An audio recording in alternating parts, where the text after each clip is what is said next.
한국의 설날이 다가오고 있는 와중에도 캘리포니아 로스앤젤레스를 뒤덮은 산불이 무려 3주차에 접어들며 막대한 피해를 입히고 있습니다. 이미 81조 원의 경제적 피해를 입힌 화염은 그칠 줄 모르고 계속해서 퍼져나가고 있는데요. 산불이 모든 것을 앗아가는 와중에 잊고 있던 인연도 생각나게 했다고 하는데요. 바로 지금 사연을 들어보겠습니다. 안녕하세요.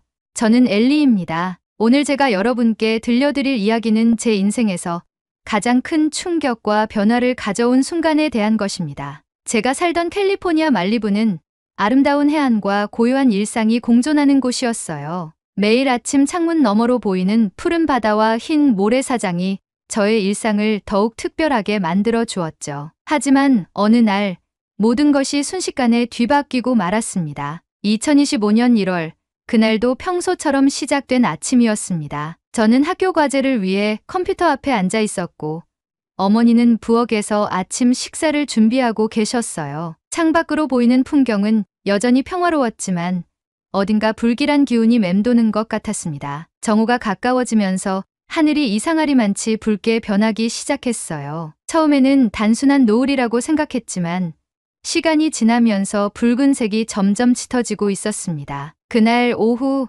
뉴스 속보가 울렸습니다. 화면에 나타난 것은 퍼시픽 팰리세이즈 지역에서 시작된 거대한 산불이었습니다. 강풍을 타고 산불은 빠른 속도로 퍼져 말리부까지 위협하고 있다는 소식이었죠. 제 심장은 순간 얼어붙은 것처럼 쿵 하고 내려앉았습니다. 산불 시즌은 매년 겪는 일이었지만 이번에는 그 강도가 달라 보였습니다. 화면에 비친 산불의 모습은 무시무시했어요. 거대한 불길이 모든 것을 삼키고 있었고 검은 연기가 하늘을 가득 메우고 있었습니다. 아버지는 뉴스 속보를 보자마자 긴장된 얼굴로 말했습니다. 이 상황을 지켜보다가는 늦을지도 몰라. 우리 지금 당장 대피 준비를 하자. 그의 목소리에는 평소의 냉정함 대신 가족을 지켜야 한다는 책임감과 걱정이 묻어났습니다. 저는 긴장된 마음으로 방으로 뛰어가 필요한 물건을 챙기기 시작했어요. 가방을 열어놓고 무작정 손에 잡히는 대로 옷가지와 노트북,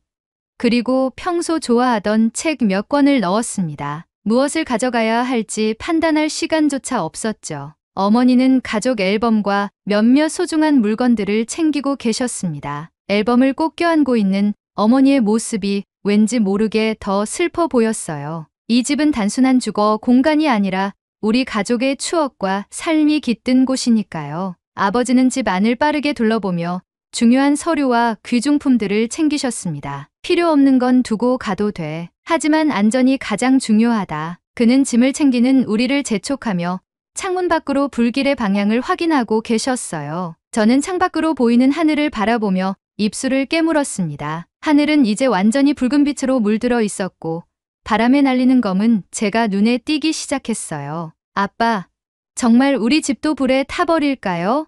떨리는 목소리로 묻자 아버지는 저를 안심시키려는 듯 부드럽게 대답하셨어요. 그럴 가능성도 있지만 가장 중요한 건 우리가 안전한 곳으로 대피하는 거야. 집은 다시 지을 수 있지만 우리의 생명은 그럴 수 없잖니. 차에 올라타기 전 저는 마지막으로 우리 집을 돌아봤습니다. 평소에는 당연하게 느껴지던 집의 풍경이 그 순간만큼은 너무 소중해 보였어요. 어릴 적 나뭇집을 만들던 마당의 나무, 어머니가 꽃을 가꾸던 정원, 가족 사진이 걸린 거실의 벽, 모든 것이 이 순간 떠나면 다시는 보지 못할 것만 같았습니다. 도로는 이미 대피하는 차량들로 붐비고 있었습니다. 긴급 차량들의 사이렌 소리가 끊이지 않았고 이곳저곳에서 사람들이 서두르는 모습이 보였어요. 불안한 마음을 안고 차 안에 앉아 창밖을 바라보니 붉은 하늘 아래 검은 연기가 피어오르고 있는 모습이 점점 더 가까워지는 것처럼 느껴졌습니다. 아버지는 라디오를 틀어 실시간 뉴스와 대피 정보를 확인하고 계셨습니다. 주민 여러분께서는 안전한 경로를 통해 서쪽으로 대피해 주시기 바랍니다. 상황이 악화되고 있으니 지시에 따라 움직여 주십시오. 라디오 속 앵커의 목소리는 침착했지만 그가 전하는 메시지는 상황의 심각성을 더 분명히 알려주고 있었습니다. 어머니는 한 손으로 저의 손을 꼭 잡고 계셨고 저는 아무 말 없이 그녀의 손을 더욱 꽉 쥐었습니다. 우리는 산불로부터 멀리 떨어진 호텔에 도착했습니다. 호텔 로비는 이미 대피해온 사람들로 가득 차 있었습니다. 짐을 내려놓고 방으로 올라가자마자 저는 TV를 켰습니다. 화면에는 말리부 지역의 산불 상황이 실시간으로 보도되고 있었어요. 모든 것이 불길에 휩싸이고 있었고 잿더미로 변한 집들의 모습이 잇따라 나타났습니다. 제 심장은 점점 더 무거워졌고 눈물이 흐르기 시작했어요. 우리 집도 저렇게 될까? 우리의 삶이 이렇게 끝나는 걸까? 머릿속은 온갖 생각으로 가득 찼습니다. 그런데 그 순간 화면 속에서 이상한 장면이 나타났습니다. 불길에 휩싸인 주변 집들과는 대조적으로 우리의 집만은 깨끗하게 남아 있었습니다. 저는 그 집을 알아볼 수 있었습니다. 아빠, 우리 집이에요. 우리 집만 멀쩡해요.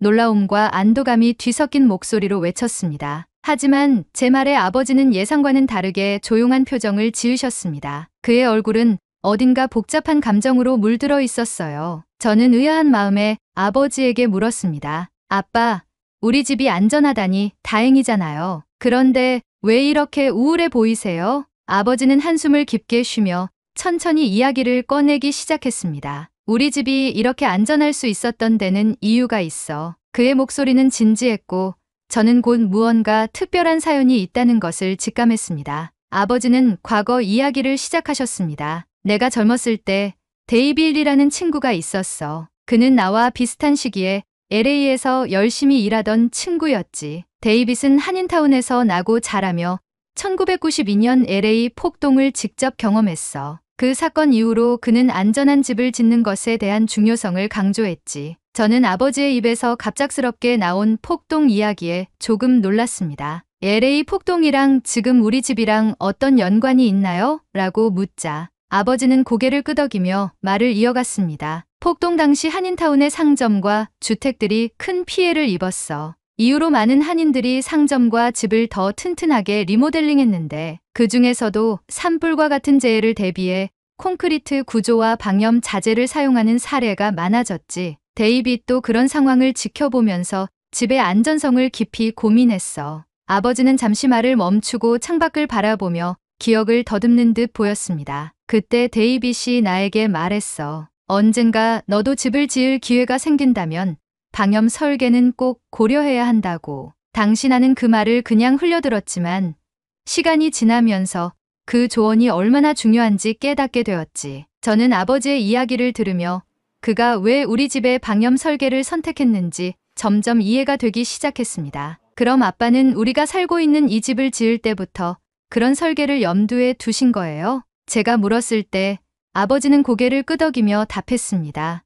맞아. 이 집은 단순히 가족이 살 공간을 넘어 우리를 지켜줄 안전한 요새로 만들고 싶었거든. 특히 말리부는 산불이 자주 발생하는 지역이니까 더욱 신경 써야 했어. 아버지는 말리부에 집을 지었던 당시를 떠올리며 구체적으로 설명하기 시작했습니다. 처음 이 집을 설계할 때 나는 기존의 목조 주택 대신 철근 콘크리트 구조를 선택했어. 비용은 훨씬 더 들었지만 화재에 강한 구조가 가장 중요하다고 생각했거든. 게다가 방염 페인트와 난연 자재로 내부까지 꼼꼼히 설계했지. 창문에는 내열 유리를 설치해서 외부의 열로부터도 최대한 보호받을 수 있도록 했고 아버지의 이야기를 들으며 저는 어린 시절의 기억이 떠올랐습니다. 아빠, 저 어렸을 때 집이 지어질 때 공사 현장에 데려가셨던 거 기억나요? 그때 철근과 시멘트를 보면서 왜 집이 나무로 안 만들어지는지 궁금했었는데 그 이유가 이런 거였군요. 아버지는 미소를 지으며 고개를 끄덕이셨어요. 그래, 그때 너에게 이 집이 단순한 주거 공간이 아니라 우리 가족을 지키는 요새 같은 곳이라는 걸 알려주고 싶었어. 아버지의 이야기를 들으면서 저는 한 가지 의문이 들었습니다. 그런데 아빠, 그런 설계를 한다고 하더라도 돈이 많이 들었을 텐데요. 왜 그렇게까지 하셨던 거예요?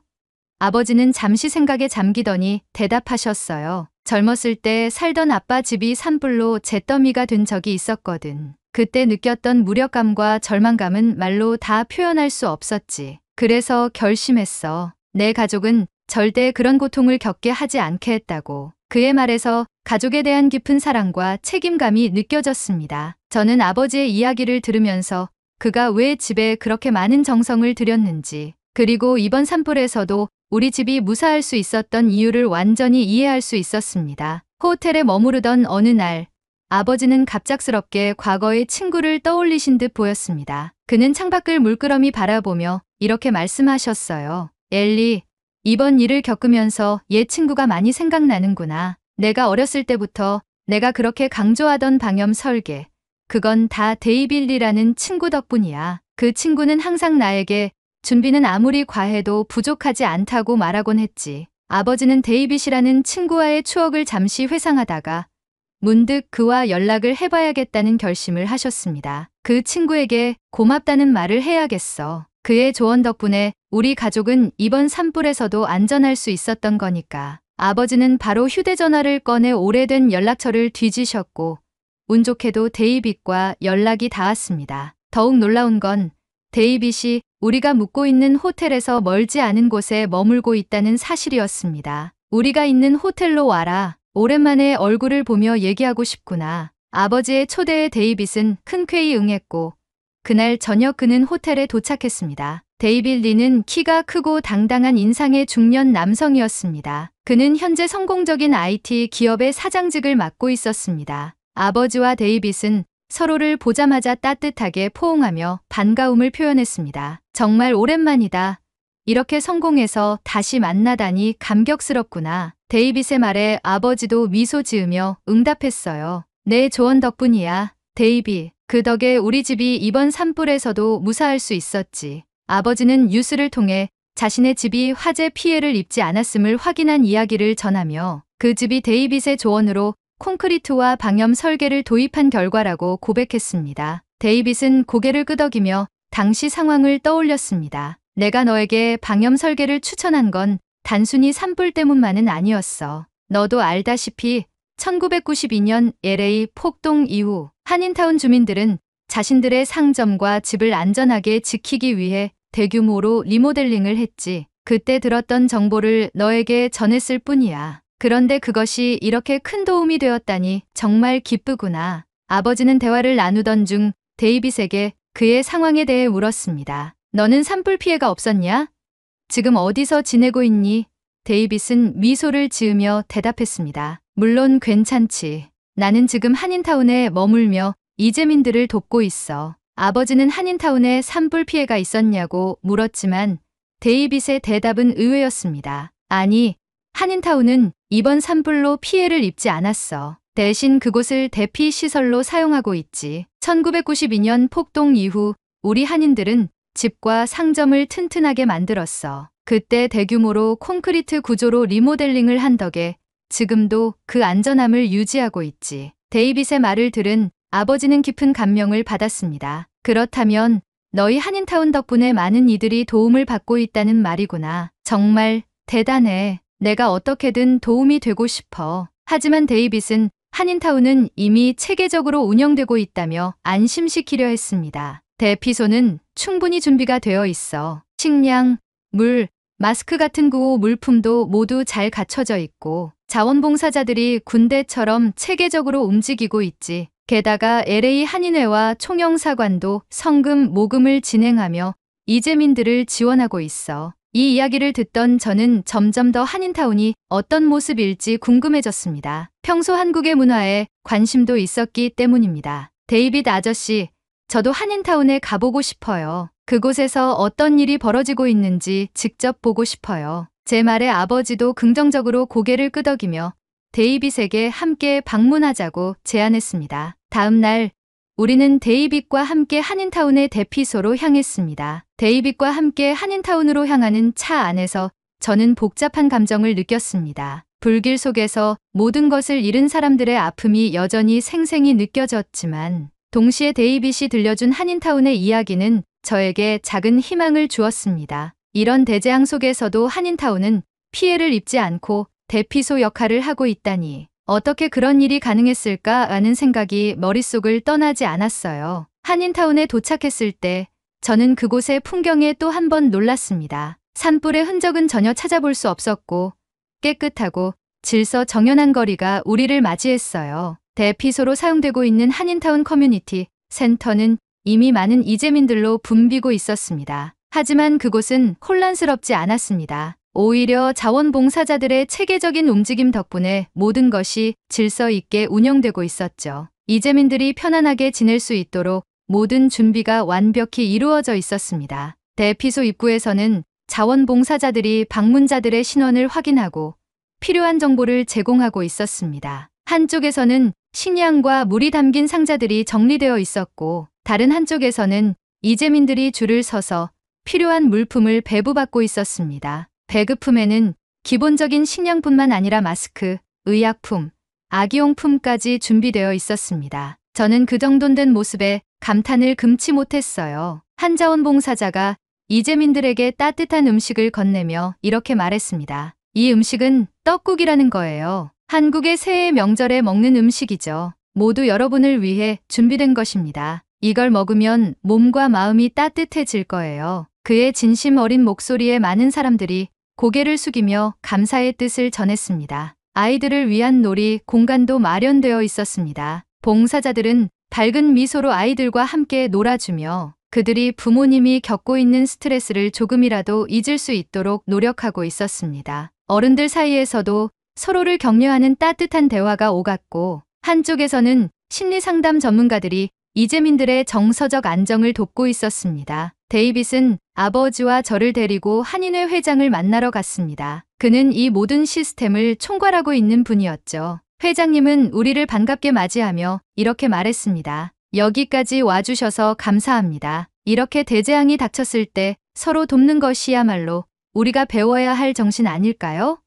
아버지는 고개를 끄덕이며 한인타운의 연대 정신에 깊은 감명을 받으셨습니다. 이렇게 체계적으로 운영되는 대피소를 보니 정말 놀랍습니다. 혹시 더 필요한 게 있다면 꼭 말씀해 주세요. 제가 할 수 있는 일이 있다면 돕고 싶습니다. 아버지의 진심 어린 제안에 한인회 회장님은 감사의 인사를 전했습니다. 대피소를 둘러보는 동안 데이빗은 1992년 LA 폭동 이후 한인타운이 어떻게 변화했는지 이야기를 들려주었습니다. 그 당시 한인타운은 폭도들에게 큰 피해를 입었지. 많은 상점이 약탈당하고 불타버렸어. 하지만 그 사건을 겪은 후 한인들은 다시는 그런 일을 겪지 않겠다고 결심했기 때문에 상점과 주택을 튼튼한 콘크리트 구조로 바꾼 거야. 그 덕분에 이번 산불에서도 피해를 입지 않았고 그때의 사건을 교훈 삼아 이렇게 많은 사람에게 도움까지 줄 수 있는 거지. 데이빗의 이야기를 들으면서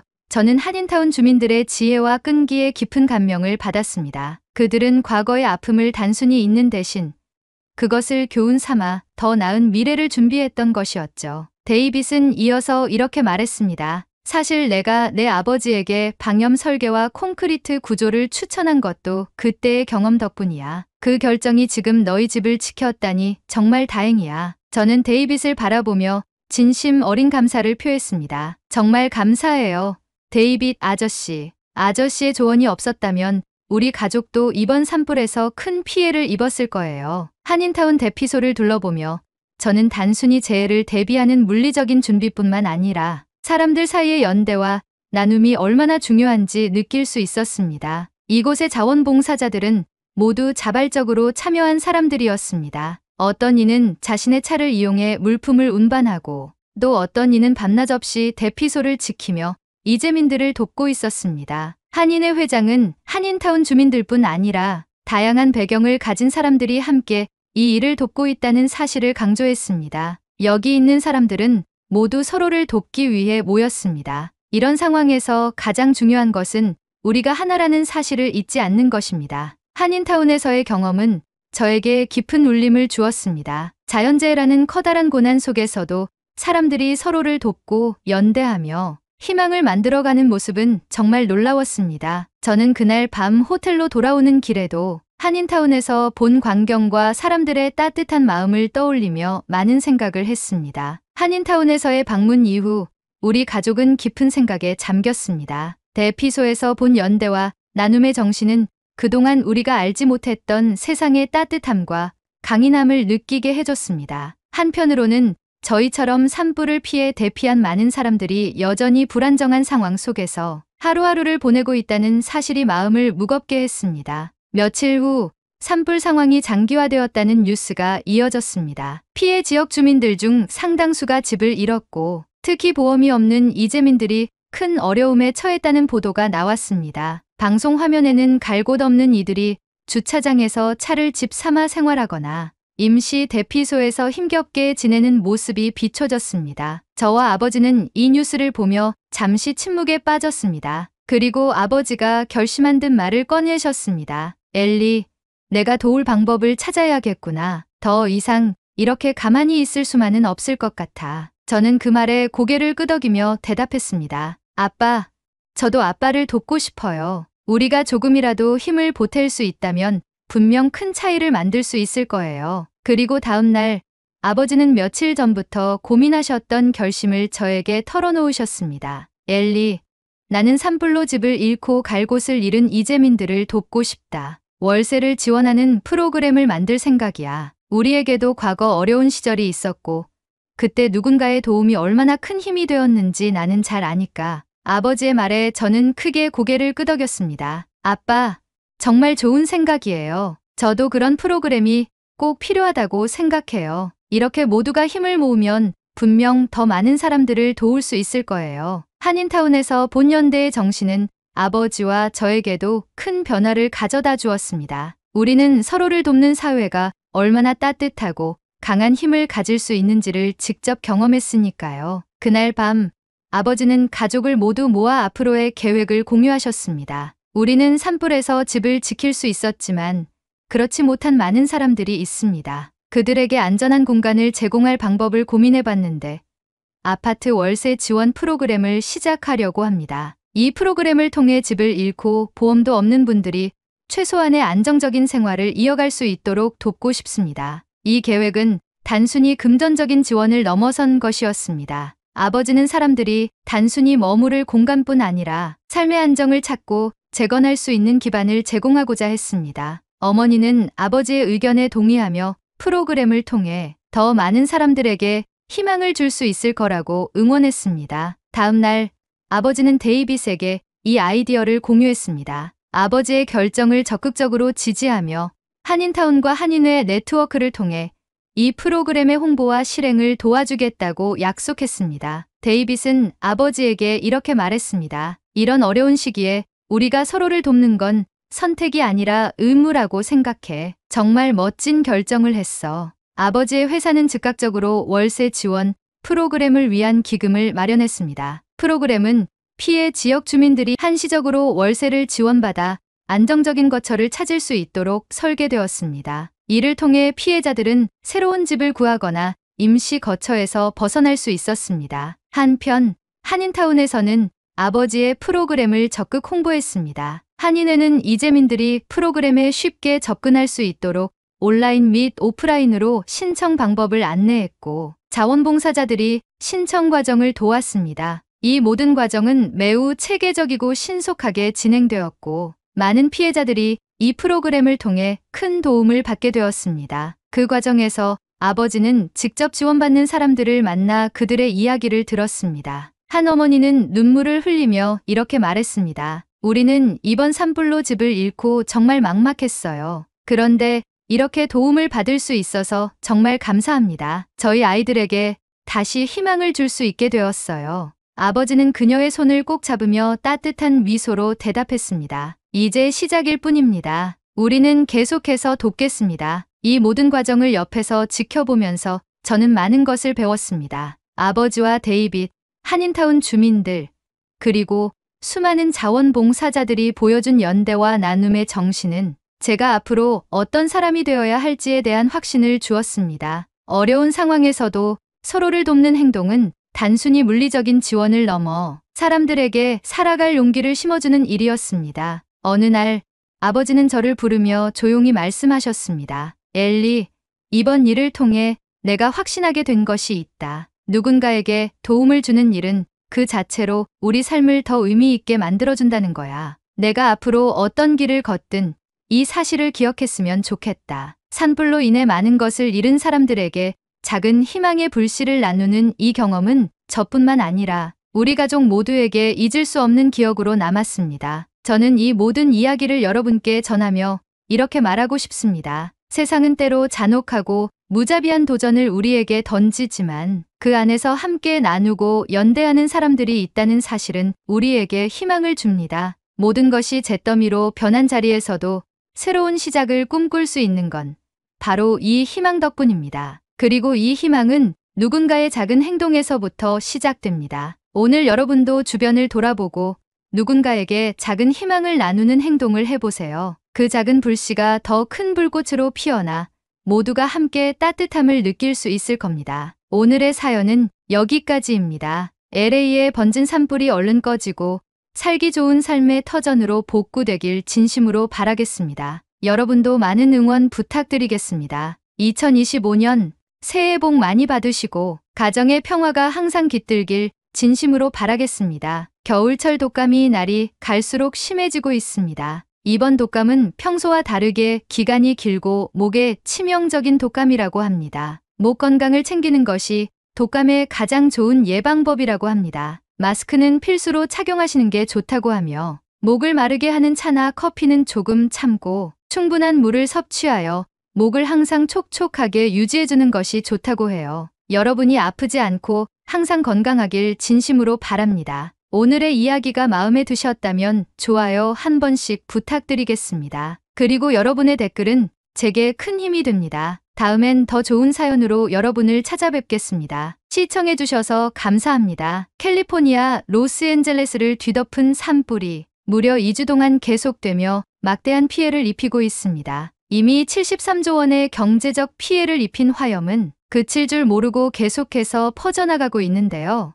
산불이 모든 것을 앗아가는 와중에 잊지 못할 인연을 이어주고 있다는데요. 바로 지금 사연을 들어보겠습니다. 안녕하세요. 저는 레베카 브라운입니다. 남편 제임스와 함께 캘리포니아 북부의 작은 주택에서 평온한 나날을 보내고 있었습니다. 우리 집은 정원이 넓고 오랜 시간 정성껏 가꾼 꽃들이 가득한 아름다운 공간이었죠. 그러나 2025년 1월 8일 LA에 퍼진 대형 산불이 모든 것을 송두리째 바꿔버렸습니다. 그날은 바람이 거세게 불었습니다. 뉴스에서는 산불이 북부 산간 지역에서 시작되어 빠르게 번지고 있다고 보도했지만 우리 집까지 위협할 거라곤 상상하지 못했죠. 오후가 되자 상황은 급변했습니다. 하늘이 짙은 회색으로 뒤덮이고 불길이 멀리서 보이기 시작했습니다. 제임스, 불길이 여기로 오는 것 같아. 대피 준비를 해야 할 것 같아. 저는 남편에게 다급히 소리쳤습니다. 제임스는 이미 차고로 가서 물, 비상식량, 옷가지 등을 차에 실으며 준비하고 있었습니다. 하지만 시간이 부족했어요. 불길은 우리가 예상한 것보다 훨씬 빠르게 다가오고 있었습니다. 레베카, 더 이상 기다릴 시간이 없어. 바로 나가자. 남편의 외침에 저는 마지못해 짐을 내려놓고 차에 올라탔습니다. 집을 떠나기 직전 문 앞에 서서 한 번 더 뒤를 돌아보았습니다. 정든 집과 정원, 그리고 우리가 쌓아온 추억이 모두 사라질 것 같다는 생각에 마음이 무너졌습니다. 하지만 안전이 먼저였기에 우리는 서둘러 대피했습니다. 몇 마일을 달린 뒤 도로변의 임시 대피 구역에 차를 세웠습니다. 우리가 어디로 가야 할지 고민하며 멍하니 서 있을 때 옆집에 살던 한국인 이웃 정민 씨가 말을 걸어왔습니다. 정민 씨는 같은 동네 주택에 혼자 살던 이웃으로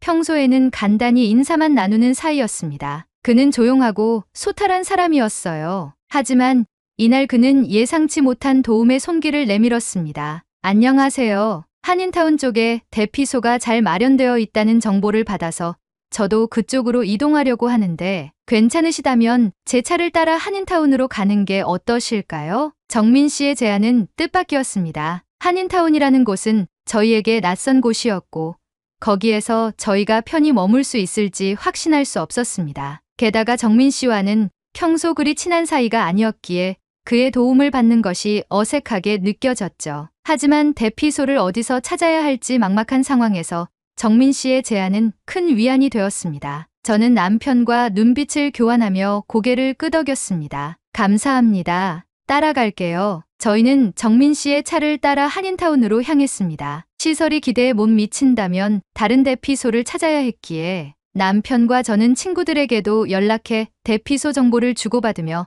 정민의 차를 따라갔습니다. 산불로 폐허가 된 도로를 지나며 잿더미가 된 나무와 집들을 보면서 마음이 무거웠습니다. 하지만 한인타운에 가까워질수록 분위기가 달라졌습니다. 주변이 모두 불에 탄 지역임에도 불구하고 한인타운은 멀쩡했습니다. 건물들은 온전히 서 있었고 거리에는 질서가 있었습니다. 어떻게 이런 차이가 날 수 있을까 의아했지만 지금은 그저 안도감이 들었어요. 대피소에 도착하자 우리는 정민 씨의 안내를 받아 간단한 등록 절차를 밟았습니다. 자원봉사자들이 밝은 미소로 우리를 맞아 주었고 물과 간식을 건네주며 대피소 내부를 안내해 주었습니다. 대피소는 예상 이상으로 깔끔했고 모든 것이 체계적으로 운영되고 있었습니다. 여기 괜찮은데?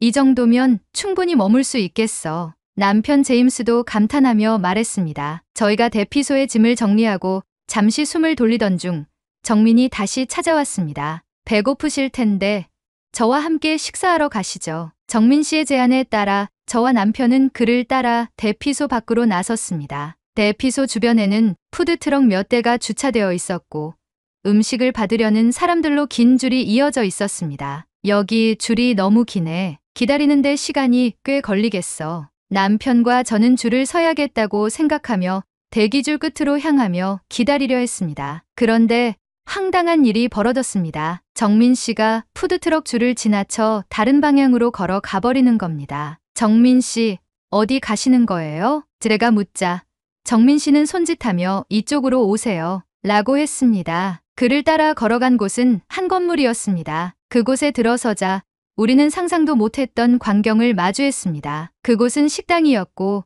사람들은 카운터에서 음식을 받아 테이블에 앉아 식사를 하고 있었습니다. 테이블에 앉은 사람들의 메뉴는 가지각색이었습니다. 몇몇은 푸드트럭에서 준비한 음식을 먹고 있었고 다른 몇몇은 접시에 플레이팅된 음식을 먹고 있었습니다. 카운터에는 다양한 메뉴가 준비되어 있었습니다. 정민은 미소를 띠며 설명했습니다. 여기도 음식을 제공합니다. 푸드트럭은 간편식만 제공되어서 미국인이신 여러분의 입맛에 맞지 않을 수도 있어요. 이곳은 메뉴가 다양하니 입맛에 맞는 음식을 드시면 됩니다. 하지만 저희는 난감했어요. 남편과 저는 지갑을 가져오지 않아서 당장 지불을 할 수 없었기 때문이었죠. 난감해하던 저희를 보며 정민은 말했습니다. 여기선 돈이 필요 없어요. 한국 사람들이 산불 피해자들을 돕기 위해 매장에 미리 음식값을 선결제를 해두었거든요. 저희는 감사함을 가지고 무료로 먹으면 됩니다. 남편과 저는 깜짝 놀랐습니다. 퀄리티 좋은 음식을 무료로 먹으면 된다는 게 믿기지 않았기 때문입니다. 우리는 난감했지만 조심스럽게 메뉴를 골라 음식을 받아들고 정민과 함께 테이블에 앉았습니다. 식사를 하며 저는 도저히 궁금증을 참을 수 없었습니다. 이런 시스템이 어떻게 가능한 거예요? 정민은 식사를 멈추고 한국에서 최근 있었던 두 가지 사례를 이야기하기 시작했습니다. 최근에 한국에서 탄핵 집회가 열렸었어요. 그 당시 추운 겨울에 야외에서 집회를 하는 국민들을 위해 집회가 벌어지는 지역 인근 카페에 사람들이 선결제를 해서 시위 참가자들에게 따뜻한 음료를 지원했죠. 그리고 안타까운 일이지만 한국의 무안공항에서 비행기 참사가 있었어요. 그 당시에도 수습을 위해 노력한 소방관들과 결과를 기다리는 유가족들을 위해 이런 방식이 자발적으로 이루어졌어요. 이제 이 선결제는 하나의 문화처럼 발전해서 이번 LA 산불에도 수많은 한국인들이 선결제를 해주며 우리들에게 힘을 주고 있는 것이죠. 한국 사람들은 위기 상황에서 이렇게 연대하는 게 자연스러워요. 저와 남편은 깊이 감명받았습니다. 정말 대단하네요. 미국에선 이런 일이 불가능해요. 대부분이 자신의 안위와 자신들의 가족만 챙기니까요. 정민은 고개를 끄덕이며 말했습니다. 한국에선 위기일수록 모두가 함께 뭉치는 문화가 있어요. 서로 돕는 게 당연하다고 생각하죠. 제가 용기 내서 한인타운으로 가자고 했던 것도 이런 이유에서입니다. 그의 말은 단순한 설명을 넘어 큰 울림으로 다가왔습니다. 그날 밤 대피소로 돌아가며 저는 주변 풍경을 다시 한번 둘러봤습니다. 자원봉사자들과 한인타운의 관계자들은 미소를 잃지 않고 사람들을 돕고 있었고 한인타운의 대피소는 체계적으로 운영되고 있었습니다. 저는 이 경험을 기록하고 싶어 휴대폰을 꺼내 한인타운의 모습과 함께 감동적인 한국의 선결제 문화를 담아 SNS에 글을 올렸습니다. 한인타운에서 만난 한국의 선결제 문화에 감동했어요. 단순한 나눔을 넘어선 연대와 배려였습니다. 미국에도 이런 문화가 있다면 얼마나 좋을까? 이 작은 게시글이 앞으로 어떤 변화를 불러올지는 이때는 상상도 하지 못했습니다. 다음날 아침, 저는 이른 시간부터 휴대폰 알림 소리에 잠에서 깼습니다. 알림이 계속 울리자 재난 문자가 계속 날아오는 것인가 싶어 휴대폰을 켰습니다. 휴대폰 화면을 바라보는데 뜻밖의 장면에 깜짝 놀랐습니다. 이게 다 뭐지? 제가 전날 SNS에 올린 게시물이 폭발적인 반응을 얻고 있었습니다. 한인타운에서 경험한 선결제 문화의 감동을 기록한 그 짧은 글이 엄청난 관심을 받고 있었던 겁니다. 좋아요와 댓글은 끝없이 올라가고 있었고 댓글에는 많은 사람들이 한인타운의 연대와 배려의 감동을 표현하고 있었습니다. 이런 문화가 우리 지역에서도 필요해요. 한인타운 주민들과 한국의 연대 문화가 정말 대단하네요. 이런 움직임이 전국으로 퍼졌으면 좋겠어요. 역시 한국 문화는 전 세계 1등. BTS 기다릴게. SNS의 반응은 단순히 온라인에서의 찬사를 넘어서 실제 행동으로 이어지고 있었습니다. 우리 동네 푸드트럭에서 피해 주민들을 위해 선결제를 시작했습니다. 우리 동네 카페에서 음료를 기부하고 있어요. 이웃을 돕고 싶다면 함께 참여하세요. 저는 그 반응을 읽으며 감동과 놀라움이 밀려왔습니다. 수많은 댓글과 메시지를 확인하며 저는 한인타운에서 느꼈던 감동이 이렇게 많은 사람들에게 전해졌다는 사실에 뿌듯함을 느꼈습니다. 그날 오후 한인타운은 더욱 분주해졌습니다. 제 SNS 게시글을 보고 직접 선결제 문화를 체험하려는 사람들이 몰려들기 시작했습니다. 푸드트럭에서는 음식을 들고 사진을 찍는 사람들이 많아졌고 몇몇은 직접 선결제를 하고 돌아가기도 했죠. 이뿐만 아니라 미국 유명 방송국과 지역 방송국 기자들까지도 한인타운에 와서 취재를 시작했습니다. 기자들은 자원봉사자와 이재민들 그리고 한인타운의 선결제 문화를 체험하는 시민들에게 마이크를 건네며 질문을 던졌습니다. 한국의 선결제 문화가 어떻게 시작되었습니까? 이 문화가 미국 전역에 퍼질 가능성은 몇 %라고 보십니까? 기자들의 취재를 보며 저는 한편으로 어안이 벙벙했지만 제 작은 게시글 하나가 이렇게 큰 관심을 불러일으킨 것에 내심 뿌듯함도 느꼈습니다. 그날 저녁 저는 깜짝 놀랄 연락을 받게 되었습니다. 오래전 연락이 끊겼던 친구 미샤에게 메시지가 왔기 때문입니다. 그녀의 메시지에는 다급하고 걱정이 가득한 감정이 보였습니다. 레베카, 우리 엄마가 몸이 불편해. 관절염 때문에 움직이기도 힘드신데 소화기관도 문제가 있어. 지금 있는 대피소에서는 그런 걸 신경 써주지 않아서 고민인데 한인타운으로 가면 달라지는 게 있을까? 미샤의 메시지에는 엄마에 대한 걱정이 가득했습니다. 미샤는 한인타운이 체계적으로 운영되고 있다는 소식을 저의 SNS로 접하고 혹시 이곳으로 올 수 있을지 물어온 것이었습니다. 저는 정민 씨를 찾아가 미샤의 사정을 이야기했습니다. 정민 씨, 제 친구 미샤의 어머니가 몸이 불편하셔서 대피소 생활을 힘들어하고 계시는데요. 혹시 이곳으로 오셔도 괜찮을까요? 정민은 제 말을 듣고는 잠시 고민하더니 곧 말했습니다. 기다려 보세요. 제가 알아보고 올게요. 그는 서둘러 어디론가 뛰어갔고 몇 분 뒤에 돌아왔습니다. 그의 얼굴에는 확신이 가득했습니다. 친구분에게 이곳으로 오라고 하세요. 저는 이 소식을 곧바로 미샤에게 전했고 몇 시간 뒤 미샤와 어머니가 한인타운에 도착했습니다. 미샤와 그녀의 어머니는 대피소에 도착했지만 어머니의 상태가 좋지 않아 보였습니다. 저는 미샤와 어머니를 부축하고 대피소의 등록 절차를 밟기 위해 센터로 향하려고 했습니다. 그러자 정민은 우리들을 막으며 다른 곳으로 안내하기 시작했습니다. 저와 미샤는 영문을 몰랐지만 정민이 안내해준 곳을 따라 휠체어에 어머니를 태워 이동했습니다. 그리고 정민이 안내한 건물의 내부를 들어간 순간 저와 미샤는 입을 다물지 못했습니다. 그곳은 바로 한인교회의 부속 건물이었습니다. 건물 내부는 단순한 대피소와는 달랐습니다. 환자들을 위한 병상이 마련되어 있었고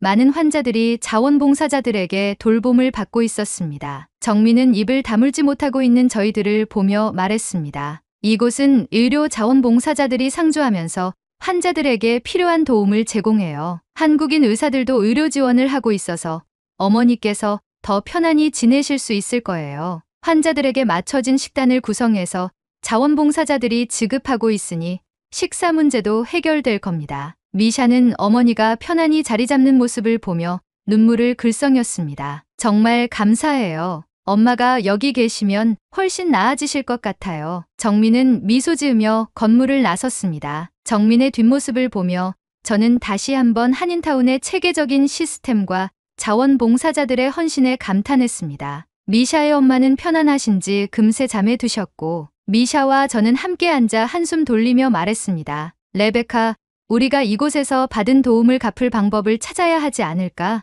나도 누군가를 위해 뭔가를 해야 할 것 같아. 저는 고개를 끄덕이며 대답했습니다. 나도 같은 생각이야. 한인타운 사람들이 보여준 이 연대와 배려는 정말 특별해. 우리도 이걸 이어나가야 해. 이제 우리는 단순히 도움을 받은 사람이 아니라 누군가를 돕는 사람이 되고 싶었습니다. 시간이 흐르면서 한인타운은 점점 더 많은 관심을 받았습니다. SNS와 뉴스 보도를 통해 한인타운의 선결제 문화와 체계적인 대피소 운영이 알려지면서 이곳으로 대피하려는 이재민들이 몰려들기 시작했어요. 처음에는 여유로워 보였던 대피소와 구호 시스템이 점점 혼잡해졌습니다. 대피소 주변은 이재민들로 북적였고 푸드트럭과 식당은 음식을 받으려는 긴 줄로 가득했어요. 저는 이 모습을 보며 처음에는 희망을 느꼈습니다. 많은 사람들이 이곳에서 안정감을 찾고 있구나. 그러나 동시에 한 가지 걱정도 머릿속에 떠올랐습니다. 이렇게 많은 사람들이 몰려오면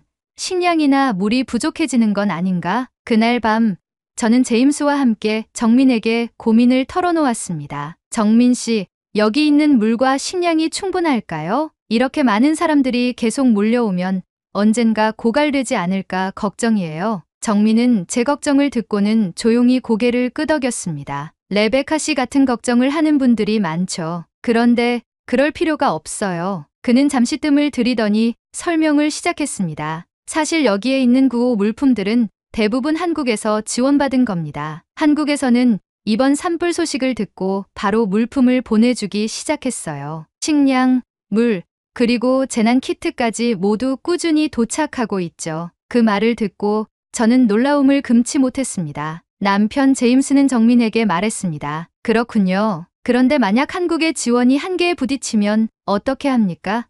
거리도 멀고 구호물자가 도착하려면 시간도 걸릴 텐데요. 정민은 웃으며 말을 이었습니다. 제임스 씨, 이건 한국의 지원만이 아니에요. 사실 한인타운은 1992년 LA 폭동 이후부터 이런 재난 상황에 대비하고 있었거든요. 그때의 교훈으로 한인회와 지역 주민들이 힘을 합쳐 식량과 물품을 꾸준히 보관해 왔더라고요. 지금도 대형 창고에 비축된 물품이 많아서 걱정하지 않아도 됩니다. 저는 또 한 번 놀랐습니다. 한인타운이 단순히 위기 때마다 반응적으로 움직이는 것이 아니라 이런 상황을 미리 대비하고 있었던 겁니다. 그리고 걱정하는 저희를 안심시키려고 하는 듯 정민은 말했습니다. 그리고 LA 총영사관과 LA 한인회에서 많은 노력을 하고 있어요. 한인회 회장님은 모두가 평등하게 도움을 받을 수 있도록 시스템을 유지하는 데 최선을 다하고 계세요. 비어있는 상가와 건물의 건물주들과 협의해서 공간을 개방하고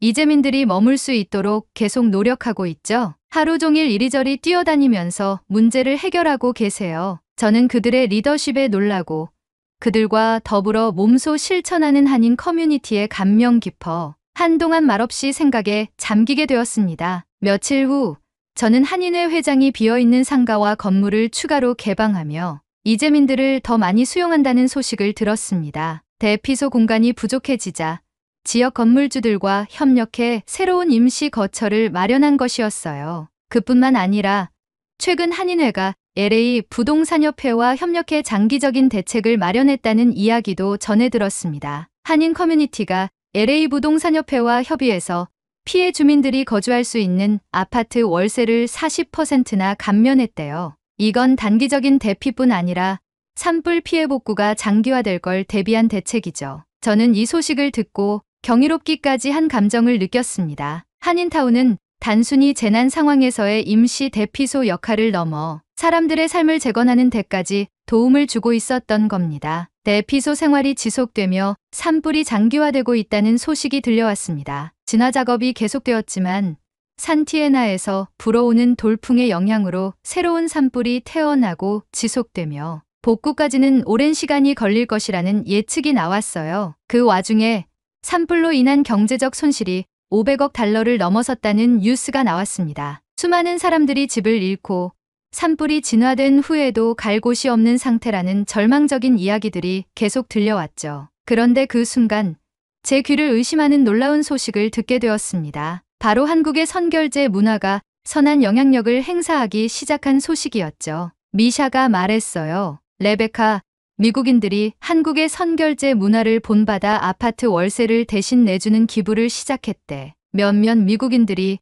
자발적으로 피해 주민들이 감당하기 어려운 월세를 최대 3개월 동안 선결제해 주고 있다는 소식을 전해준 것입니다. 뿐만 아니라 보험이 없는 주민들의 생계를 위한 모금 활동도 시작되었다고 했습니다. 목표는 피해 주민들이 삶을 복구할 수 있을 때까지 꾸준히 지원하는 거라고 했죠. 저는 이 이야기를 들으며 깊은 감동을 느꼈습니다. 한국에서 시작된 작은 배려가 이제는 하나의 문화로 형성되었고 그 문화는 바람을 타고 미국 전역에 퍼지게 되었습니다. 이 모든 것의 시작이 한국이라는 사실에 감동하며 한인타운에 있는 모든 한국인들이 멋지고 우월해 보였습니다. 한국의 나눔과 연대가 여기서도 빛을 발하고 있다는 것이 인류애처럼 느끼며 한국에 깊은 감사를 하게 되었습니다. 정민에게 이 사실을 전하니 정민도 엄청 좋아했습니다. 레베카 씨가 올린 SNS의 글이 선한 영향력이 되었네요. 이 위기를 극복하는데 힘써줘서 고마워요. 저는 정민의 말을 들으며 또 한 번 놀랐습니다. 한국인들의 노력과 배려로 이러한 결과를 냈다고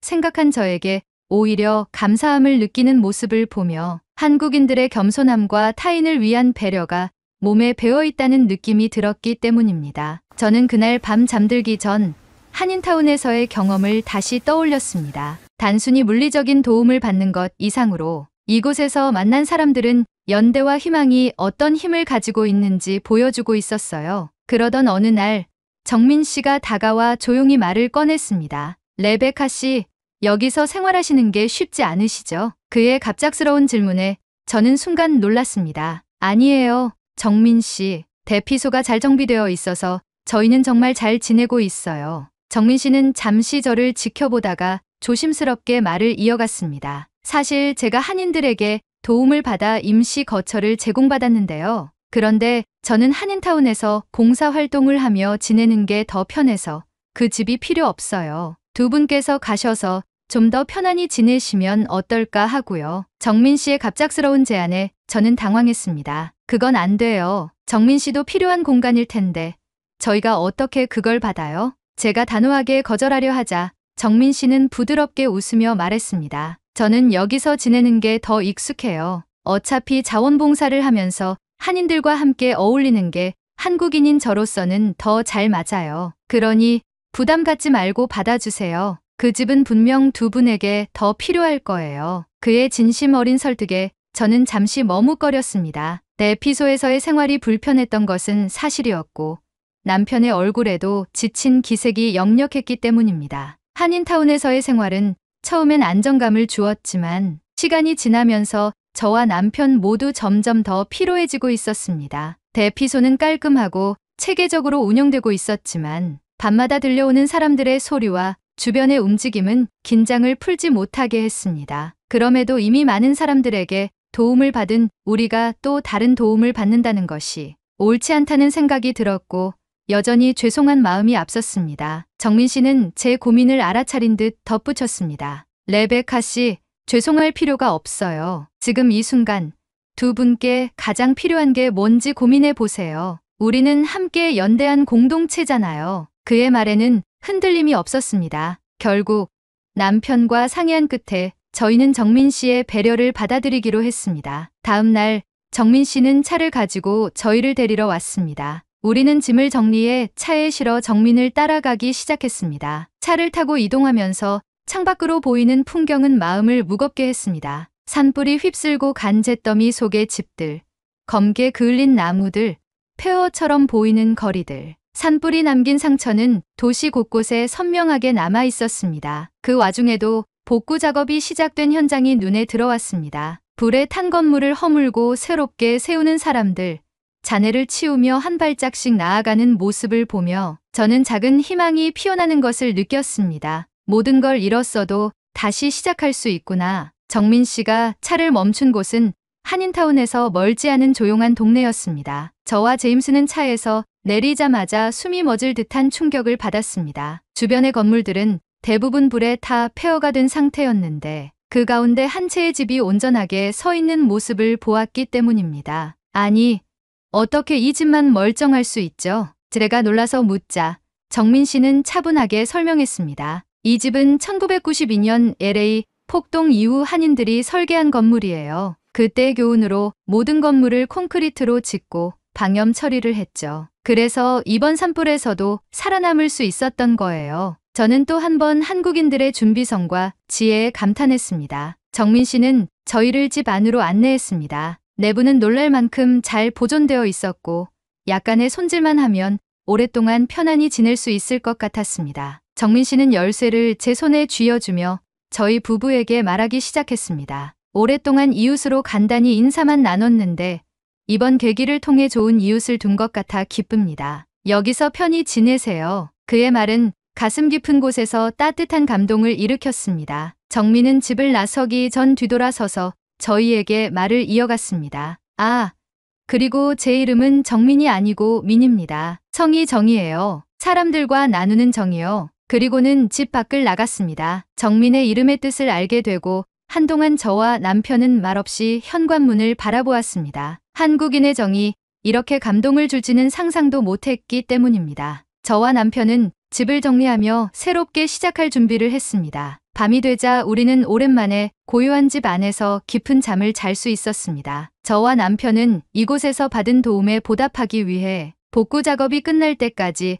한인타운의 한국인을 도와 자원봉사에 나서기로 했습니다. 그리고 불타버린 도시를 복구할 때 정원을 가꾸었던 경험을 바탕으로 다시 초록초록한 동네를 만들겠다고 다짐하였습니다. 희망은 배려에서 시작됩니다. 한인타운과 정민 씨가 보여준 연대와 나눔은 우리 모두가 함께 살아가는 방법을 가르쳐 주었습니다. 받은 도움을 잊지 않고 저도 이 따뜻함을 이어가겠습니다. 감사합니다. 오늘의 사연은 여기까지입니다. LA에 번진 산불이 얼른 꺼지고 살기 좋은 삶의 터전으로 복구되길 진심으로 바라겠습니다. 여러분도 많은 응원 부탁드리겠습니다. 2025년 새해 복 많이 받으시고 가정의 평화가 항상 깃들길 진심으로 바라겠습니다. 겨울철 독감이 날이 갈수록 심해지고 있습니다. 이번 독감은 평소와 다르게 기간이 길고 목에 치명적인 독감이라고 합니다. 목 건강을 챙기는 것이 독감의 가장 좋은 예방법이라고 합니다. 마스크는 필수로 착용하시는 게 좋다고 하며 목을 마르게 하는 차나 커피는 조금 참고 충분한 물을 섭취하여 목을 항상 촉촉하게 유지해주는 것이 좋다고 해요. 여러분이 아프지 않고 항상 건강하길 진심으로 바랍니다. 오늘의 이야기가 마음에 드셨다면 좋아요 한 번씩 부탁드리겠습니다. 그리고 여러분의 댓글은 제게 큰 힘이 됩니다. 다음엔 더 좋은 사연으로 여러분을 찾아뵙겠습니다. 시청해주셔서 감사합니다.